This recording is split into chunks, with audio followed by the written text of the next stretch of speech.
pinalabas ng ating abogado sa Pilipinas na sagot. Okay. Sorry po. It's all the time we have.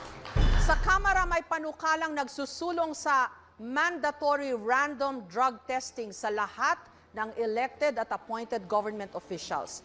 Pero inalmahan ito ng ilang mambabatas dahil labag daw ito sa konstitusyon, lalo't hindi ito kasama sa qualification sa mga tumatakbong kandidato.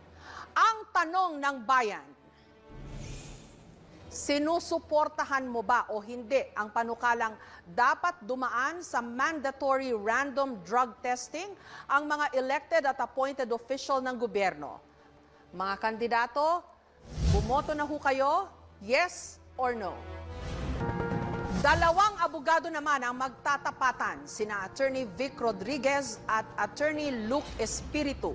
Ako po ay sang-ayon na sa mandatory drug testing sa lahat ng elected and appointed officials sa gobyerno bilang pagtugon sa Article 11, Section 1 of our Constitution that public office is a public trust at dapat lahat ay may accountable sa ating mamamayang Pilipino. Ang pagsugpo sa droga, hindi yan magic formula. Ngayon na siya ay pro-Duterte, gusto niya ngayon i-testing si Marcos ng hair follicle test. At gusto niya ngayon nag-drug testing.